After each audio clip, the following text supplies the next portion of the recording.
파이썬 두 번째 차시 수업 시작하겠습니다.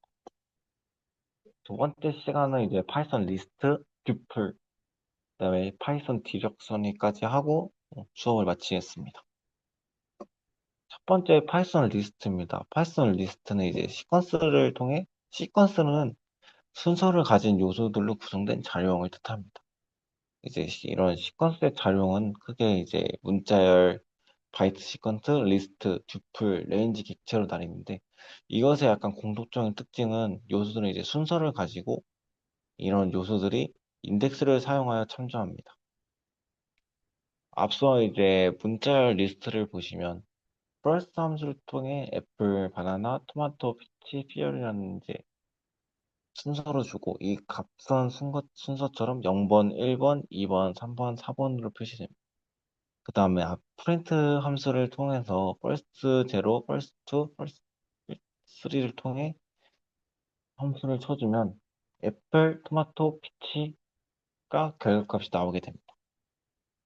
이것처럼 0번, 2번, 3번 순서뿐만 아니라 또 0번, 1번, 2번을 넣으면 애플, 바나나, 토마토가 나오고 계속 이런 순서만 지정해주면 자연스럽게 문자가 나오게 됩니다.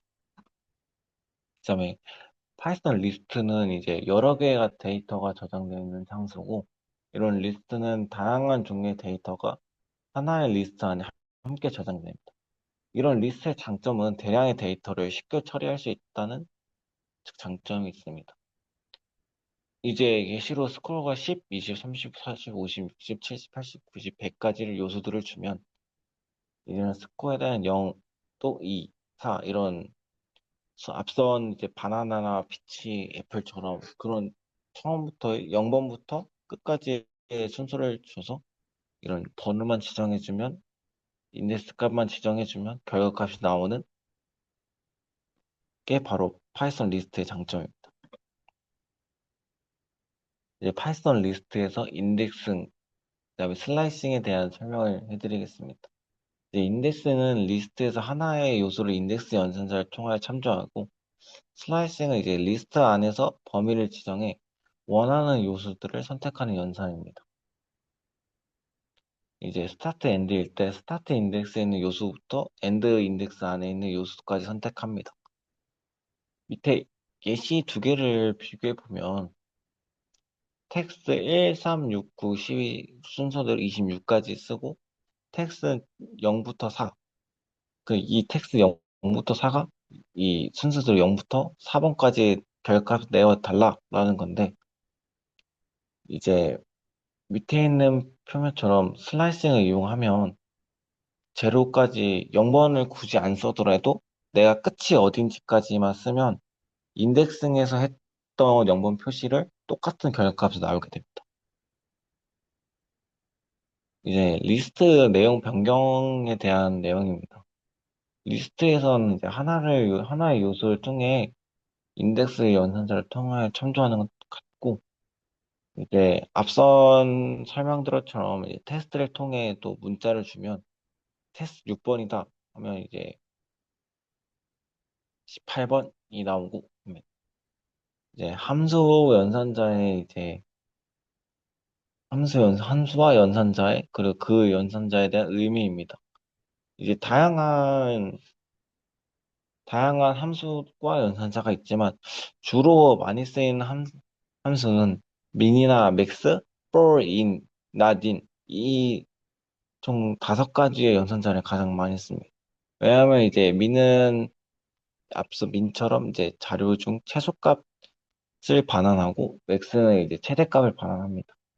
그다음에 그중 가장 중요한 게 for 문인데 for 문을 사용할 때는 이제 내가 이 작업을 실행할 때 반복 작업을 수행하려고 for 문을 사용합니다.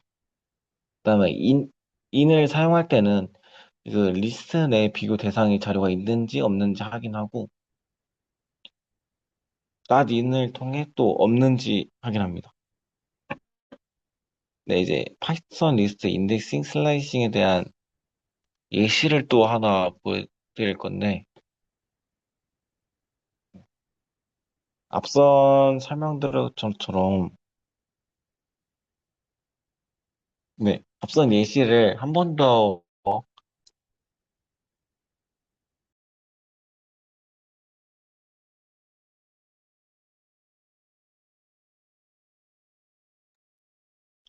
네, 앞선 예시는 넘어가도록 하겠습니다. 이제 파이썬 듀플에 대한 얘기입니다.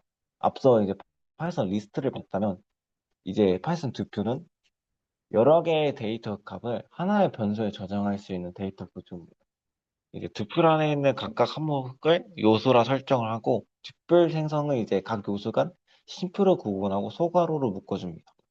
근데 듀플 사용의 주의점이 있다면, 듀플이라는 요소 값은 어떠한 데이터형도 포함 가능하고, 요소 간의 순서가 있는 파이썬 자료형인 인덱싱과 슬라이싱도 가능합니다. 그래서 듀플은 한 번 생성되면 요소 값을 변경할 수 없는 자료형입니다. 네, 듀플 요소에 대한 수정 및 삭제가 불가능한 자료입니다. 그래서 이 두 개가, 이런 두 가지 주의점이 앞서 설명드렸던 파이썬 리스트와는 약간 차별되는 내용입니다. 다음은 이제 듀플은 이제 어떻게 생성하냐에 대한 설명을 드릴 건데, 이제 튜플은 이제 튜플 변수명 가로에 혹은 튜플 변수명 터플을 써서 합니다. 이 예시에 대한 나온 이런 문을 써서 지정을 해주고, 그다음에 앞선 설명해줬던 파이썬 리스트에 있는 인덱싱도 똑같이 동일한 반식을 튜플에도 적용할 수 있는데, 튜플도 이제 분절 및 리스트와 동일한 반식으로 인덱싱을 통하여 요소값을 추출 가능합니다.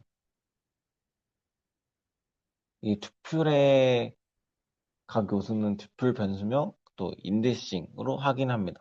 myDu플에서 이제 10, 20, I'm student 40, myDu플 제로는 10, myDu플 마이너스 2, 이 마이너스 2가 마이너스 2로 지정된 I'm student이 나오는 겁니다.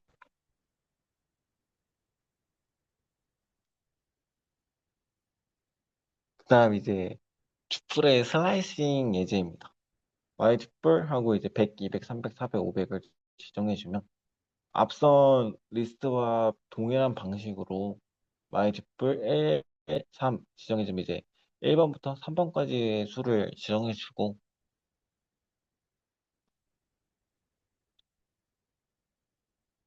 음, 그래서 앞선 이제 리스트의 슬라이싱과 동일한 방법으로,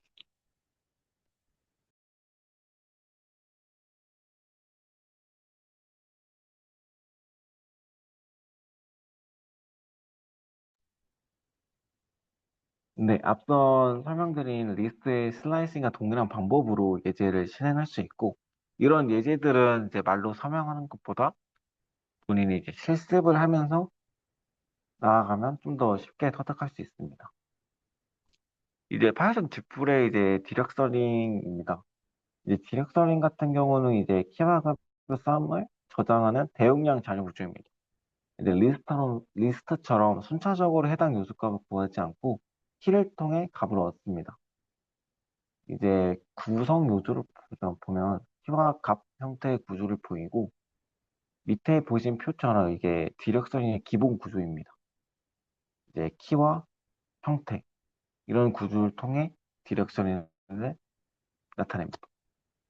앞서 제가 함수 중에 중요했던 for 문을 이용해서 이력서인과 키 값 활용하는 문입니다. 이제 함수와 밸류처럼 이제 디렉서는 키 값을 활용하여